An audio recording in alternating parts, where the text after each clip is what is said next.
Call to order the Marshall City Council regular meeting for Tuesday, September 2nd to 2025. Madam Clerk, would you please call the roll? Mayor Wolfersberger. Here. Member Cheney Huggett. Here. Member Gates. Here. Member Hackworth. Here. Member Skibby. Here. Member Traver. Here. And Member Underhill. Here. We have a quorum, Your Honor. Thank you. I'd ask council to please stand for the Pledge of Allegiance. Pledge allegiance to the flag of the United States of America and to the republic for which it stands, one nation, under God, indivisible, with liberty and justice for all. Thank you. That brings us to approval of agenda. On tonight's agenda, we have public comment on agenda items. We have our consent agenda. We have no presentations, no informational items, no public hearings, no business. We have two items under reports and recommendations, 12A for contract water tower repainting and upgrades, and B, information technology IT services agreement. We have no appointments or elections. We have public comment on non-agenda items, followed by council and manager communications and adjournment. I would seek a motion regarding the agenda. I was going to ask why the agenda we got emailed has an A written communication received, but it's not on the printed. It's there was an oversight on the printing, but it is in the agenda. Oh, okay. I move we approve the agenda as presented. Support. Motion support. All in favor, say aye. Aye. All opposed, same sign. Motion passes. Brings us to public comment on agenda items. Persons addressing city council are required to give their name and address for the record when called upon by the mayor. Members of the public shall be limited to speaking for a maximum of 3 minutes. Comments shall address agenda topics. Public hearing items should be addressed during the public hearing portion. Item 10 of the meeting agenda. Non-agenda items shall be addressed during the public comments non-agenda items, item 14 portion of the meeting agenda. I will go ahead and note ahead of time that we may or may not be recording audio this evening. So just know that ahead of time. Anyone seeking to address council on agenda items?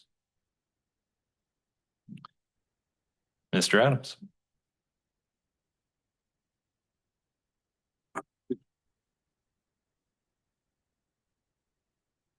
Mary Wayne Adams, 622 West Green Street.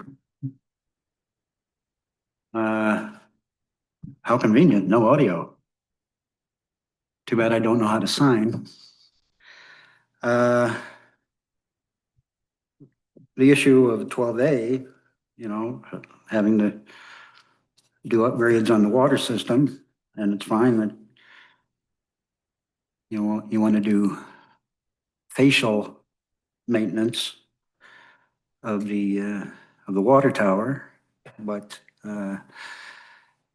should really be concerned about because it goes in addition with the that written communication that the city water infrastructure itself is starting to fail catastrophically in various places.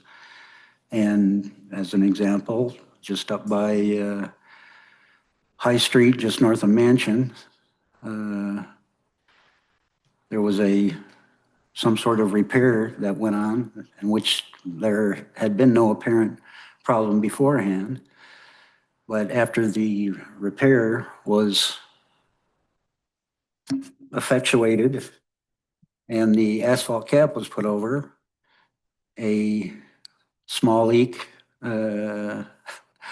again started to show itself, and it was allowed to fester for about a week and a half, to the point where it was probably doing about over 10 gallons a minute coming out of there. And that's city water just going down the drain. And what really seems to be disturbing is the amount of time it took to actually do the real repair.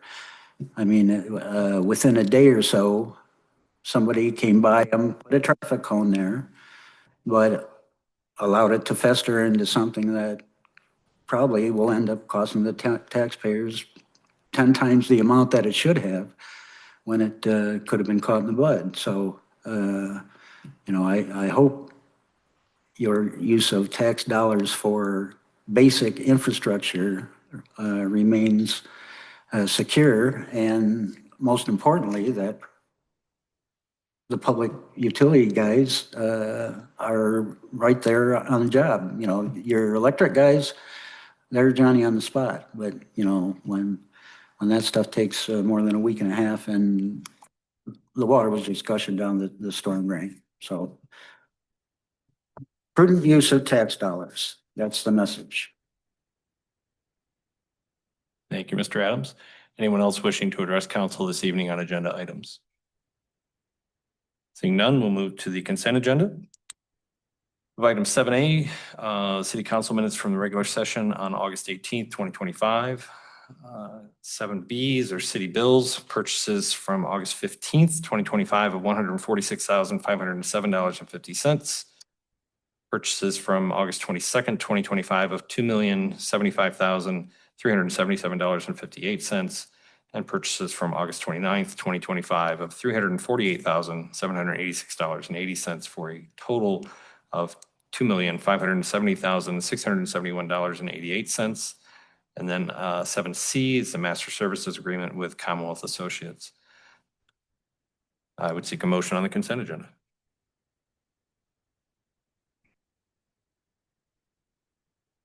I move that we accept the consent agenda as presented.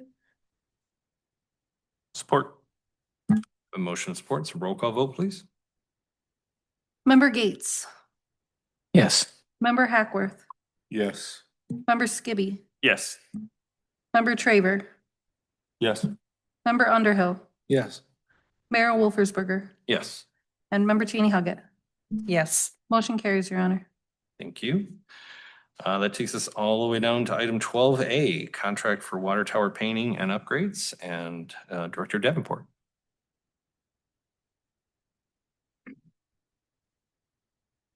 Good evening. Thank you for having me tonight.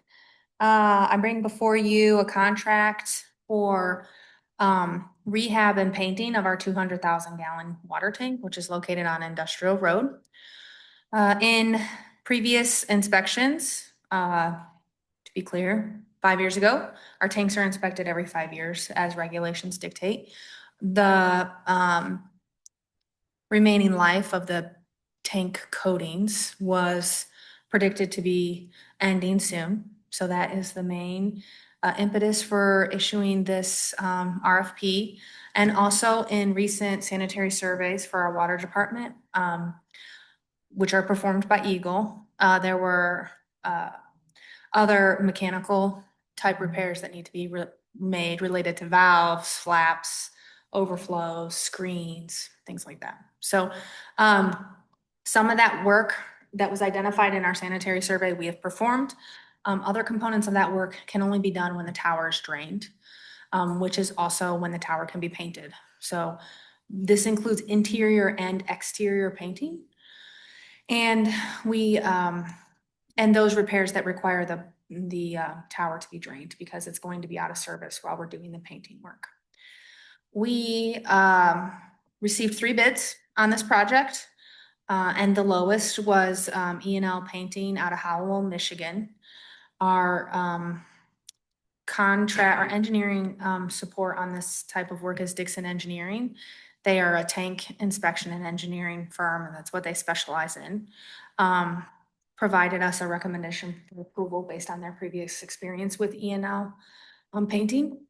And so I have for you tonight a request to approve the contract with E&L Painting and also a construction engineering contract with Dixon Engineering to oversee the implementation of the painting work. And I'm happy to take questions. Any questions, comments, or discussion?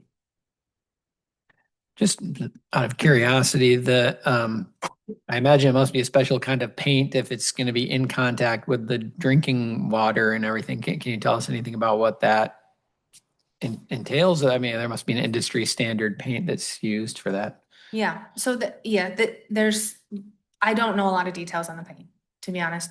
But yes, there are specific industry requirements and specifications for the paint. There's curing time. It's also why we have to inspect it. So when it's inspected, it gets drained so that we can see all the surfaces and make sure that nothing's peeling. We're not getting anything flaking off in the water, things like that. But outside of like the details on the paint itself, I don't have those for you tonight, but I could get them. Okay, thank you. Any other questions, comments, or discussion? Thank you very much. Thank you. If with no further discussion, I will seek a motion regarding 12A. I move we approve the water tower contract with E&L Painting in the amount of $213,400 with a contingency amount of $21,000 for a total funded amount of $234,400 and approve the construction engineering task order with Dixon Engineering and the amount of $47,900 and authorize the city manager and city clerk to sign the necessary documents. Thank you. I have a motion and support. And this is a roll call vote, please. Member Hackworth, Yes. Member Skibby, Yes. Member Traver, Yes. Member Underhill, Yes. Mayor Wolfersberger, Yes. Member Cheney Huggett, Yes. and Member Gates. Yes. Motion carries, Your Honor. Thank you. Moves us to item 12B, Information Technology Services Agreement, and City Manager Perry. Thank you, Your Honor. Members of the City Council, I'm going to speak to this item tonight. So as many members of City Council may be aware, we do not have an in-house IT professional or department. We essentially, those services are provided by a third party. And in 2022, I believe we contracted with IT Right, which was a small firm in the Lansing region after an RFP process. And a lot of municipalities utilize their services. Over the last 2.5 years, they've been, like many companies, gobbled up by larger firms. So as we approach the end of our current agreement with them, we thought we'd try a different approach and actually partner with our Calhoun County friends to see if they could provide those IT services for us. They do have their own internal department. We actually work with them on a lot of different things, especially at the MERLEC. A lot of times the systems are in the same room, so a lot of times we're partnering with them anyway. So what we have before you tonight is a 3-year agreement with the Calhoun County IT department for them to provide these services to us. Dollars pretty much are the same, so maybe even a slight savings with this contract. So we're excited to see some of that, but we think this is a good approach for us. And I do want to thank the mayor for helping us out on some of the IT technical questions and helping us vet this to make sure we're getting the best deal we can. Yeah, it was first agreement was a little bare bones, but we got through it. So any questions, comments, or discussion? I was just going to say, with the mayor having so much IT experience, we could save a lot if just as part of your mayoral duties, with your salary, you could just take on the IT for the city. No, He showed no interest. right? Okay. Discuss a supplement. No, I do recall IT Right. One of their attractive selling points was their close connection with BSA and their work across many different government units of different size. So I think we'll get that same kind of specific knowledge with the county. They use a lot of the same systems. So no, I think this is a smart move. It wouldn't surprise me at all to see the county expand this out to other municipalities in the county. So with that, I will seek a motion regarding 12B. I move that we approve the interlocal agreement for information technology services between the city of Marshall and Town of Calhoun form and authorize the city manager and city clerk to sign the necessary documents. Support. Thank you. I have a motion and support. So roll call vote, please. Member Skibby. Yes. Member Traver. Yes. Member Underhill. Yes. Mayor Wolfersberger. Yes. Member Cheney Huggett. Yes. Member Gates. Yes. And Member Hackworth. Yes. Motion carries, Your Honor. Thank you. That moves us to item 14, and we'll address 14A separately, correct? Okay. Item 14, public comment on non-agenda items. Persons addressing city council are required to give their name and address for the record when called upon by the mayor. Members of the public shall be limited to speaking for a maximum of 2 minutes. Anyone wishing to address council this evening on non-agenda items? Mr. Adams.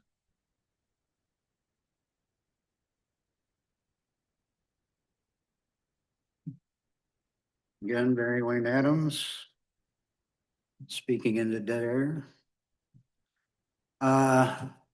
For your own personal edification, I recommend that you get a hold of the book Constitution, Fact or Fiction by Dr. Eugene Schroeder and The De facto Government of the United States by Charles Weisman.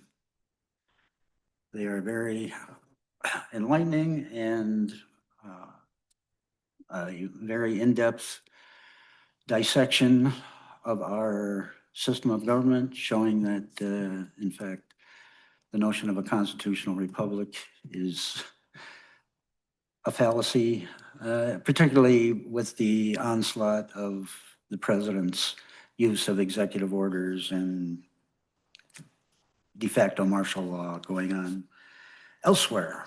But in spite of that, up in Lansing, they are getting a different wind as to the operations of that money laundering chain of SOAR to Michigan Strategic Fund to MEDEC to the various economic development corporations around the state. And there have been several hearings. You can watch them on YouTube. Oversight Committee on Corporate Subsidies. You can find them. Senate Representative Steve Cara heads them. But they are seeing that the use of these monies is not giving to the people of the state of Michigan what is being promised. And we're seeing that play out elsewhere with different projects that never flew. But a guy died 4,900-degree fire in his electric car. Vaporized. Thank you, Mr. Adams. Anyone else wishing to address council this evening on non-agenda items? Seeing none, we'll move to council and manager communications. Member Skibby. Member Gates. There was a Parks and Rec committee meeting. Nothing in particular to report there, other than they were working on getting that new parks employee in place. I don't know, there's probably been developments on that perhaps since that meeting, but it was good to get back with them and see what's going on with the parks. Thank you. Nothing today. Member Traver. Nothing, thank you. Member Underhill. Nothing, thank you. Member Cheney Huggett. Nothing, thank you. City Manager Perry. I'm just going to use the opportunity to have Director Davenport maybe give an update on the service line issue that was raised by a citizen at the last meeting. We just want to get City Council up to speed on where we're at and what we're doing. Good evening again. We had previously met with the tenant and partial property owner of the house at 111. And then they came and spoke here in the meeting.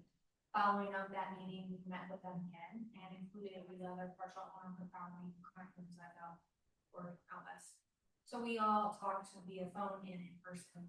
And we are working on a solution to get them a service from Michigan Ave.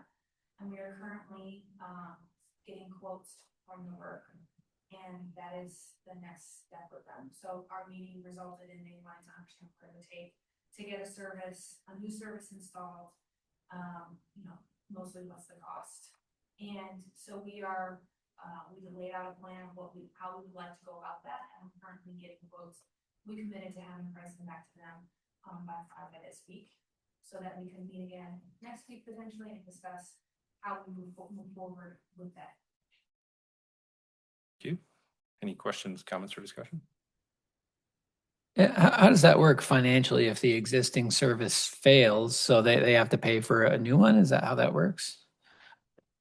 Yes, but there's consideration here for some support from the city if we would like to go that route, because the house, there's more than just one home benefiting from this. The house to the north is on the same side service of the house that doesn't have pressure. We expect that in the next several years, they will also lose pressure. There's an issue somewhere behind, past the curb stop. What we don't have clearly defined is a way to motivate them or force them to change their service right away. So we are entertaining the idea of splitting the costs, sharing the costs, I should say, with the homeowner currently affected, with the plan that we would recoup some of those costs when the homeowner to the north starts having an issue and they have to install the service. The homeowner is aware, the current homeowner affected is aware that they have to pay for all the service, certainly on their private property. And then it's the line that would be from Michigan Ave up, that would be something for me to share. I do apologize. I did forget to note, item 14A is just simply an acceptance of the letter that the resident brought in last week or last meeting. So we were they were gonna explore leak detection on their private side to try and see if the leak was in their backyard at a location where it could be reasonably fixed. Because in the end, that is the quickest, most cheapest way to fix the leak. We feel it's unlikely, but that's the case, because there's no evidence of the leak in their backyard. But we thought it was worth exploring. We thought they were going down that path. Once they weren't, and then never circled back with us. We were waiting for them and found out some page of a path forward. They are currently partnering with their neighbor to the west to have water service from them via above-ground hose. And they've worked out a plan for limits billing, and that's great that their neighbors help. But that doesn't last through winter. So now we need to come up with a plan to get a resolution. And we're willing to draft a plan, manage the contract, hold the contract, all of those things, make sure the contractor's doing the right thing. But we need to understand where the cost.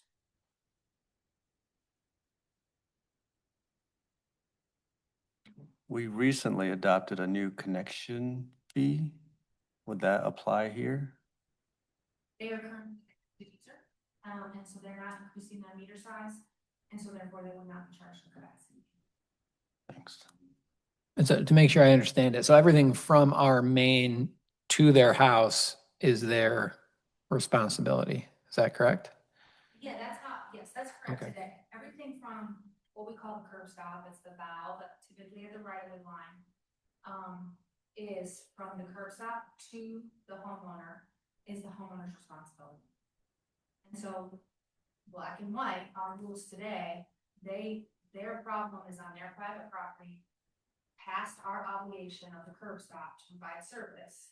It's their responsibility to get a new service installed. Considering the situation, we're open to compromise, and we're trying to.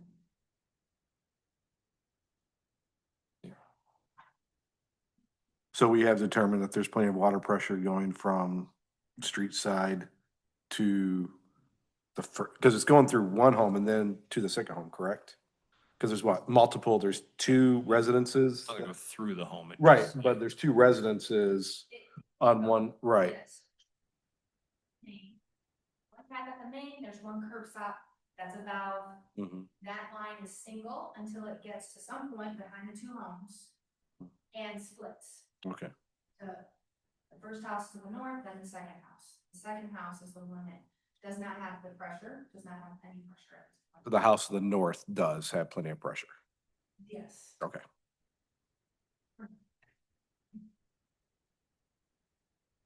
So really the solution is we're gonna try to come up with a public portion of this service so that then these two homeowners can grab their private piece off of those. Where do the two homes north of those two homes get their service? There's only one. Is there one? Okay, Next to that, gotcha, right from the edge. So gotcha, they have their own, how it should be, they have their own service tapped on the main, right. their own curb stop. And there's no. And why don't you just install the service like this or all the things, there's no easements, there's no records, there's no allowance for construction to happen across the properties. And it's a really long service, it's not something out to be connected. There are buildings over top of it. Yeah. So the solution, the preferred solution is a 2-inch line from Michigan Ave to the north. That would then become a public owned line. There would be 2 curb stops at the end of that line, serving one for each home. Service lines, excuse me, 2 curb stops. Well, I commend you for working with them and compromising, because I seriously doubt when they bought the home, they realized, the situation they were getting into, because as the letter said, it's probably 0.01% of the lines in Marshall, and she has that. So, but I do commend you guys for working with them, because I think that says a lot. Thank you. Anything further? That's all I had, just want to provide that update. Thank you. Clerk Eubank? I'm all set today. Thank you. Thank you. The Calhoun County Consolidated Dispatch Authority did actually, we wound up meeting twice because I caused a special meeting, I'll admit it.